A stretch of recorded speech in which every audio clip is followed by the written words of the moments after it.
영원히 바벨론이 계속될 줄 알았지만 결국은 이 다리오 왕이 와서 페르시아 왕이 와서 탁 치면서 무너뜨리고 큰 제국 바벨론은 무너졌죠. 그래서 이 정해놓은 시기가 있다는 것을 하나님이 말씀해주고 있는 것입니다. 이 세상에 수많은 이 강력한 나라들이 영원할 것 같았지만 영원한 나라가 지금까지 하나도 없어요. 로마도 없고 바벨론도 없고 아수르도 없고 마야 제국도 없고 그리고 뭐 대영 제국도 지금 다 사라지고 막 그 왕이 즉위식을 했지만 실제로는 옛날 같은 그런 대영 제국은 다 사라져 버렸어요. 하나님이 일정 기간 그러한 나라들이 힘을 발휘할 수 있도록 놔두시는 것을 보게 됩니다. 그래서 사자가 여러분 살았을 때는 얼마나 무섭습니까? 요즘 뭐 달성공원에 가보면 사자가 아직 있죠. 그 안에 우리 안에 뛰어 들어가서 그 사자와 놀 사람이 있습니까? 아무도 없어요. 그럼 사자가 딱 죽으면 어떻게 됩니까? 그 막 맹수 사자도 죽으면은 힘을 발휘할 수 없는 것입니다. 그것처럼 이 세상의 제국들과 사람들은 엄청나게 힘이 센 것 같지만 숨이 탁 끊어지는 순간 아무것도 아니에요. 아무도 무서워 안 해요. 전혀 무서워하지 않습니다. 사자를 그냥 뭐 가서 막 만지기도 하고 그 사자 털을 그냥 뽑기도 하고 이럴 수가 있지만 살아있을 때는 아무도 건드리지 못하는 것이죠. 그래서 하나님이 어떤 시기를 줘서 이 제국들이 세상을 다스리게 하지만 어떤 시기가 되면은 멸망의 길로 바로 떨어지게 하는 것을 보게 됩니다. 그래서 다니엘은 하나님이 심판주가 되신다는 사실을 깨닫게 됩니다. 그 무서운 환상을 보고 난 뒤에 누가 나타나느냐? 하나님이 나타나서 그것을 심판하시는 모습을 보게 됩니다. 그게 9절과 10절이에요. 9절과 10절을 한번 보겠습니다. 내가 보니 왕자가 놓이고 옛적부터 항상 계시니가 좌정하셨는데 그의 옷은 희기가 눈 같고 그의 머리털은 깨끗한 양의 털 같고 그의 보좌는 불꽃이요 그의 바퀴는 타오르는 불이며 불이 강처럼 흘러 그의 앞에 나오며 그를 섬기는 자는 천천히요 그 앞에 모셔 선 자는 만만이며 심판을 베푸는 책들이 펴 놓였더라. 환상을 막 무서운 짐승들이 지나가고 나서 어떤 왕자가 딱 보좌가 딱 놓였어요. 왕이 앉는 의자가 딱 놓여 있는데 거기 누가 계셔요? 옛적부터 항상 계신 이가 다 앉아 있는 거예요. 그분이 누굽니까? 하나님이시죠. 하나님. 태초부터 지금까지 그 영원한 보좌에 앉아 있는 하나님의 모습을 딱 보게 되는데 그 모습이 어떠냐? 옷은 희기가 눈같이 희다는 거예요. 머리털은 깨끗한 양털 같다는 겁니다. 이것은 하나님의 그 순결성과 성결을 말씀합니다. 죄가 없으신 하나님의 그 순결하신 분이 앉아가지고 그의 보좌에 딱 앉는데 그 보좌가 어떠냐? 불꽃이 튀는 거예요. 불꽃이 튀고 바퀴는 타오르는 불이고 또 불이 막 그 옆에 좌우로 강처럼 막 흘러서 그 앞에 나가는 거예요. 전부 불이에요. 불. 의자도 불이고 이 바퀴도 불이고 그 앞에 흘러가는 강도 불꽃으로 된 그 강이 막 흘러간다는 거예요. 그러니까 하나님을 상징할 때 왜 이렇게 불의 모양으로 상징하느냐? 하나님이 불 같다 이렇게 말하죠. 그래서 모세가 시내산에 올라가서 그 계시를 받을 때 그 시내산이 불덩어리가 되었다 그러잖아요. 막 화산이 불타듯이 얼큰 불이 타가 백성들이 그 가까이 하지 못했다 하듯이 하나님을 나타낼 때 소멸하는 불처럼 이렇게 상징적으로 나타내는 것입니다. 그래서 그 하나님 앞에 나가서 살 자가 없다는 거예요. 나가서 살 자가 없어요. 오직 예수 그리스도로 인친 자만 살아남게 되는 것입니다. 그리고 그 앞에 뭐가 있냐? 책이 있다는 거예요. 책을 펼쳐놓고 있다는 거예요. 이 하나님이 책을 펴서 하나하나 넘긴다. 이 말은 뭐냐? 저와 여러분의 인생에 하나님이 심판하실 때 우리 인생을 기록해놓은 책이 있다는 것입니다. 이 세상의 나라를 비유하자면 모든 제국들을 하나님이 달아보시는 그런 책이 있다는 거예요. 저와 여러분의 인생 로마 뱃속에서부터 하나님 앞에 가는 그 시간까지의 기록들이 다 적혀있는 책이 있다는 겁니다. 그래서 심판받을 자는 심판받고 구원받을 자는 구원받는다. 그런데 그 책을 그 심판을 피해갈 수 있는 것은 오직 예수 그리스도의 피로 덧입은 자들은 우리의 그 죄악과 상관없이 구원에 이르게 된다고 말씀하고 있는 것입니다. 그래서 하나님이 일일이 다 책을 넘겨가지고 심판하시는데 살아날 자가 없겠죠. 그래서 우리의 모든 이 땅의 삶과 생각까지 적혀 있습니다. 여러분이 생각했던 그런 생각의 죄악까지 다 적혀 있는 것입니다. 하나님은 그 기록대로 심판하실 것입니다. 어느 누구도 그 심판을 피해갈 수 없습니다. 오직 어린 양의 피를 덧입은 사람만이 그 심판을 면하게 되는 줄 믿습니다. 그리고 그리스도의 나라가 임해서 영원한 권세로 통치하게 되는 것을 보여줍니다. 13절과 13절에 보면 이렇게 말씀합니다. 같이 읽어보겠습니다. 시작. 내가 또 밤 환상 중에 보니 인자 같은 이가 하늘 구름을 타고 와서 옛적부터 항상 계신 이에게 나아가 그의 앞으로 인도되매 그에게 권세와 영광과 나라를 주고 모든 백성과 나라들과 다른 언어를 말하는 모든 자들이 그를 섬기게 하였으니 그는 권세는 소멸되지 아니하는 영원한 권세요 그의 나라는 멸망하지 아니할 것이니라. 이게 말씀하고 있죠. 인자 같은 이가 하늘 구름을 타고 온대. 그러면서 옛적부터 계시니, 아까 9절에서도 옛적부터 항상 계시니가 하나님이잖아요. 근데 하늘 구름을 타고 인자 같은 이가 내려와서 옛적부터 계시는 사람에게 나간다. 그러니까 하나님 앞으로 누가 나가느냐? 하늘 구름을 타고 오시는 이 바로 예수 그리스도를 상징하는 것입니다. 그래서 구약에서는 이것을 모르지만 우리가 지금 보면은 이 하늘에서 인자 같은 이가 구름을 타고 왔는데 그 누구냐? 예수 그리스도를 말합니다. 그래서 예수님께서 옛적부터 계시니 하나님 앞에 나가서 그 권세를 받아오는데 무슨 권세를 받아오느냐? 영원한 권세, 또 멸망하지 않은 나라를 받아서 온다. 이렇게 말씀하고 있습니다. 그 앞에 이 네 제국들은 다 망하지만 하나님께로부터 온 이 영원한 나라, 영원한 제국은 망하지 않는데 그 주인이 누구냐? 예수 그리스도라고 말씀하고 있습니다.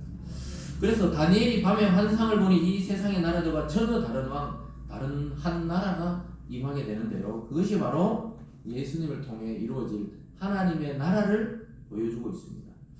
여러분, 그래서 이 네 짐승은 어디서 올라왔다 그랬어요? 아까 네 짐승은 바다에서부터 올라왔다 이런데 성경에서 바다는 세상을 상징합니다.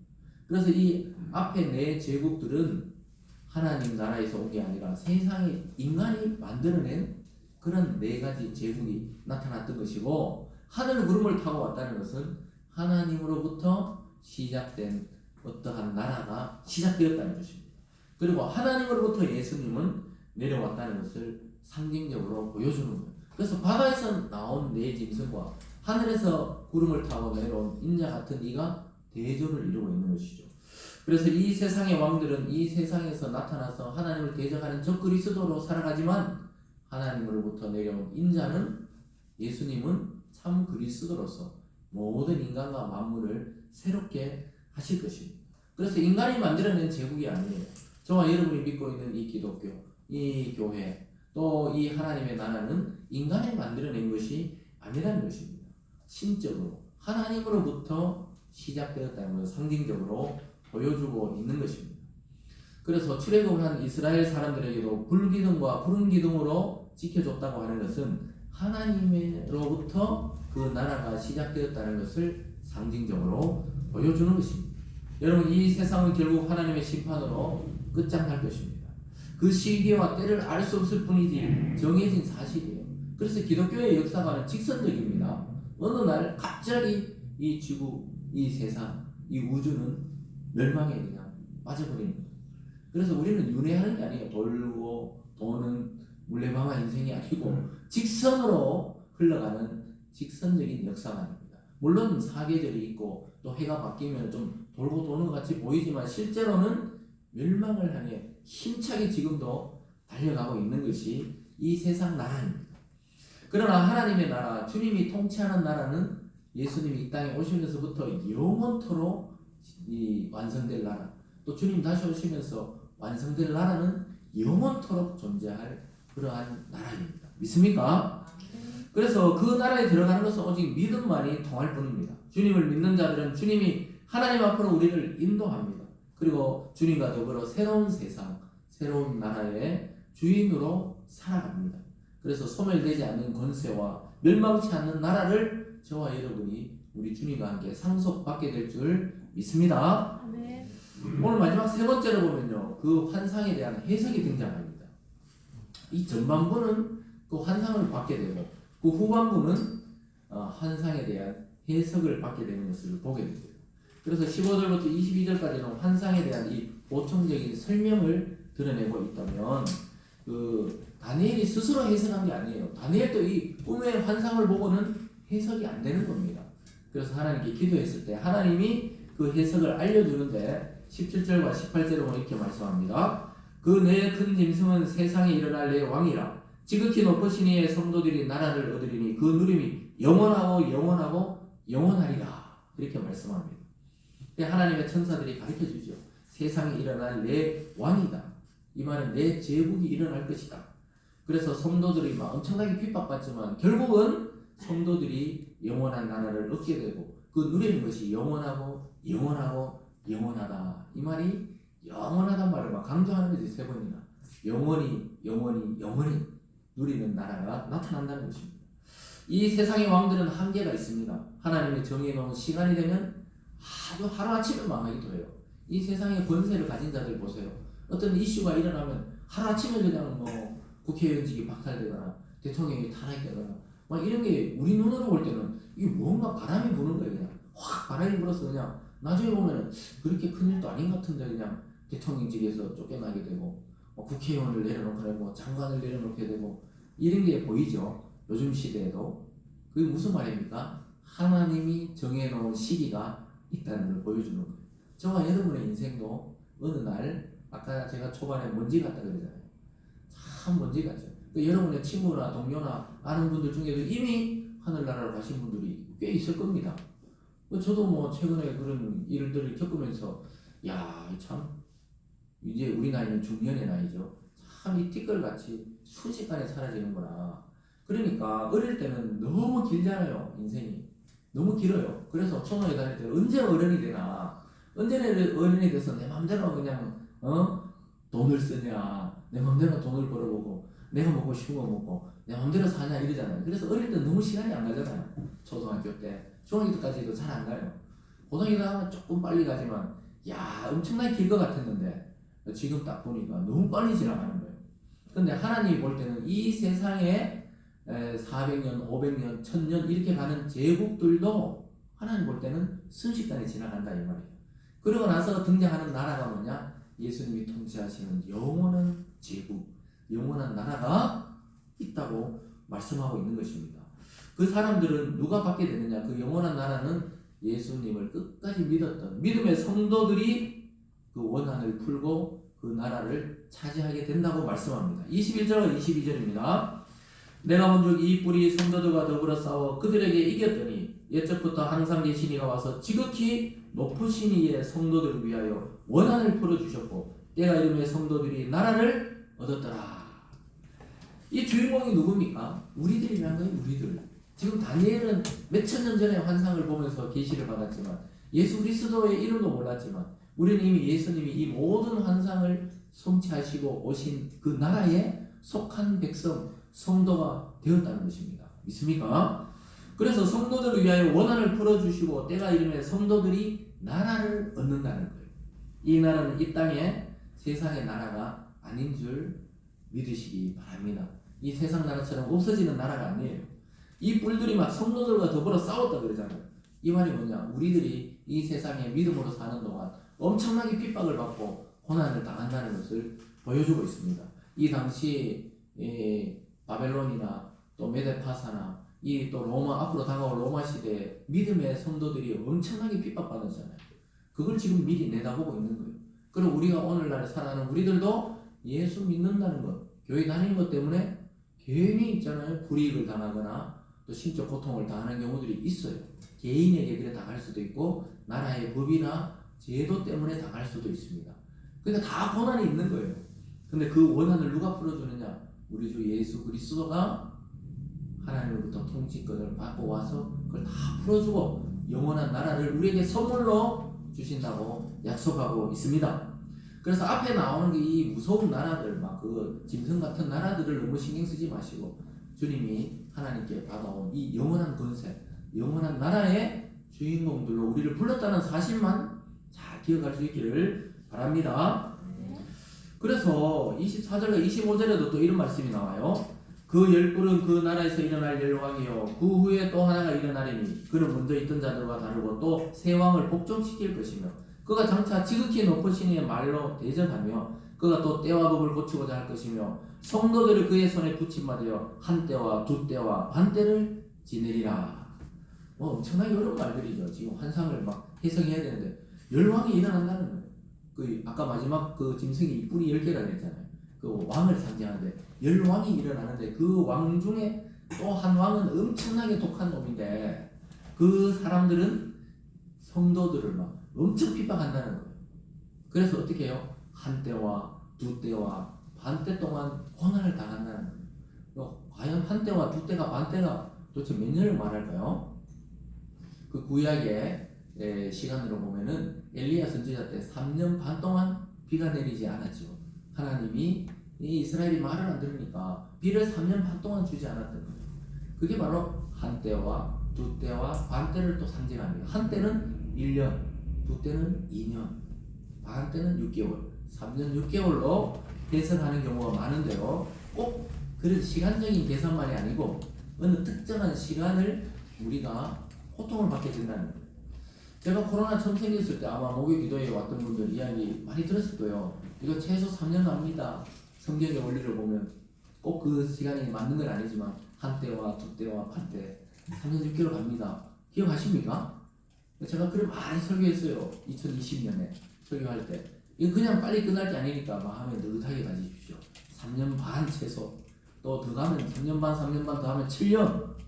좀 더 가면 막 10년. 이렇게 갈 수도 있는 것이죠. 그래서 이 성경의 원리를 너무 문자적으로 숫자적으로 해석하면 그 잘못하면 오류가 생기는데 그렇다는 것만 알면 돼요. 아, 전염병이 생겼구나. 그럼 이거 한 3년 가겠구나. 그 정도는 있잖아요. 이 감각이 있어야 되죠. 그래서 여기 성경에 나오는 게 한 때와 두 때와 반 때는 3년 6개월을 말할 수도 있고 아니면 있잖아요. 길게 보는 분들도 있어요. 제가 신학교 다닐 때 그 어떤 교수님, 나이 많은 그 조직 신학 교수님은 한 때, 두 때, 반 때를 한 때를 1000년식으로 계산. 자기는 그렇다는 거 이게 뭐 딱 맞다 틀리다 아닌데 한 1000년으로 봐야 되지 않을까. 한 때는 1000년이고 두 때는 2000년이니까 한 때, 두 때, 반 때 3500년이다. 그러니까 3500년이 앞으로 남은 시간이다. 막 이러시면서 지금은 돌아가셨습니다. 돌아가셨는데 그분이 해석하기는 무슨 말이냐. 예수님 오시고 나서 3500년 동안 이 세상은 존재하고 다시 예수님이 3500년 뒤에 와서 멸망시킨다. 그리고 새하늘과 새 땅을 만든다. 뭐 이렇게 해석하셨는데 그게 본인이 꼭 맞다는 말은 아니지만 그렇게 보면은 우리가 지금 2000년쯤 살고 있으니까 앞으로 남은 시간이 1500년이다. 지금 따라오고 계시죠? 그래서 한때를 1000년으로 바꿔버리면 예수 이후로 3500년 동안 이 지구는 지속된다. 이렇게 보시더라고요. 그러면서 그게 꼭 딱 맞는 해석은 아니다. 이렇게 하셨는데 그래서 뭐 여러 가지 있잖아요. 해석이 많아요. 그 말은 뭐냐? 정확하게 해석하기 어렵다는 것인데 이 당시에 다니엘이 볼 때 한때 그때 반 때는 앞으로 성도들이 당할 고난의 일정한 시기가 있다는 것을 보여주는 것입니다. 그래서 저와 여러분이 살아가는 이 시대에도 우리가 코로나 3년 반 정도 지나면서 이제 마스크 자유화도 되고 이랬지만 실제 지금도 코로나 환자는 1만 명 이상 계속 하루에 등장하고 한 5명 정도는 매일 또 죽어가잖아요. 초기에는 엄청나게 그냥 언론을 통해서 막 또 교회를 통제하고 예배도 통제했잖아요. 이런 것들이 지나고 나서 영적으로 해석해 보면은 사탄이 이러한 전염병을 통해 예수 믿는 세력들, 기독교를 억압하는. 그들이 일부러 그런 게 아니고 영적으로 보면은 이런 전염병을 통해 전염병과 상관없는 교회를 억압하는, 예배를 못 드리게 하고 모임을 못 하게 하고 이런 것이 전부 한때, 두때, 반때 이 환난에 속하는 겁니다. 근데 우리 주님이 다시 올 때는 이런 전부 없어지고 주님이 영원히 우리를 다스릴 나라가 등장한다는 겁니다. 그게 이미 2000년 전 예수 그리스도로부터 시작된 것입니다. 그래서 예수님이 이제 때가 가까웠다. 하나님 나라가 왔다. 이렇게 말씀했잖아요. 완성은 아니에요. 완성은 이 지구가 없어지고 새하늘로 새 땅이 생길 때 완성이 되지만 어쨌든 주님께서 이제 내가 하나님 나라를 가지고 왔다. 이렇게 시작이 된 그 속에 우리가 지금 들어가 있는 것입니다. 믿습니까? 그래서 아직 한 1500년 남았구나 이렇게 안심할 게 아니고 우리의 부름은 1500년이 아니잖아요. 100년도 못 살 때가 많은데 그래서 그 느긋하게 안심하라는 게 아니고 우리 때는 언제든지 올 수가 있다. 이것을 좀 생각하면 좋겠습니다. 그래서 우리가 해석하기로는 이 한 뿔 또는 10뿔 이런 강력한 기독교를 대적하는 자들이 매 시대마다 있다고 해석을 해요. 이때 로마 때는 뭐 네로가 올 수도 있고 뭐 어떤 특정한 황제지만 실제로는 매 시대마다 정치가 될 수도 있고 종교가 될 수도 있고 어떤 사상이 이 기독교를 반대할 수도 있습니다. 그래서 적그리스도라 하면 이제 앞으로 좀 여러분 통을 크게 보면서 예수 그리스도와 기독교와 교회를 반대하는 모든 세력들이 적그리스도다 이렇게 해석하면 좋겠습니다. 그래서 지금이야말로 제가 해석하기에는 지금이야말로 적그리스도의 시대를 우리가 살고 있습니다. 구체적으로는 기독교를 빙자한 이 사이비 종파들을 보면은 그 우두머리들이 전부 자기가 하나님이라 그러고 자기가 예수라고 그러잖아요. 그 전부 다 적그리스도입니다. 그래서 신약 성경을 보면 마지막 때에 여기 있다, 예수가 여기 있다, 그리스도가 저기 있다 해도 가지 마라 그렇게 말씀하신 이유가 지금 우리나라만 해도 뭐 예수와 하나님 합치면 100명쯤 된다 그래요. 네? 그래서 이 지금 마지막 시대를 살고 있다는 것을 정확하게 보여줍니다. 전 세계적으로도 많아요. 중국에도 어떤 그 여자가 계시를 받아가지고 동방의 번개다 막 이러면서 자기 하나님이라 그래요. 그리고 저 예전에 미국에도 다윗의 장막이라 그래서 아주 막 집단 생활하는 그러한 자기가 또 하나님이다 그런 사람이 있었어요. 전 세계적으로 요 근래 시대에 많이 나타나죠. 이게 이제 주님이 오실 때가 가까워졌다는 증표입니다. 그래서 마지막에 되면은 엄청난 권세를 가지고 교회를 핍박하는 세력이 등장해요. 그러니까 아직 최고로 강한 핍박은 시작이 안 된 것입니다. 그러나 하나님이 진짜 심판이 시작되면 적그리스도는 어느 순식간에 심판받고 멸망해버리고 영원한 나라가 세워진다고 성경은 말씀하고 있습니다. 오늘 본문 26절과 27절을 함께 읽어보겠습니다. 시작. 그러나 심판이 시작되면 그는 권세를 빼앗기고 완전히 멸망할 것이요 나라와 권세와 온 천하 나라들의 미세가 지극히 높으신 이의 거룩한 백성들에게 붙임받으리니 그의 나라는 영원한 나라야 모든 권세 있는 자들이 다 그를 섬기며 복종하리라. 그래서 심판이 시작되면 그 앞에 있는 모든 그 권세들은 어떻게 해요? 다 빼앗겨요. 완전히 멸망할 나라라는 거예요.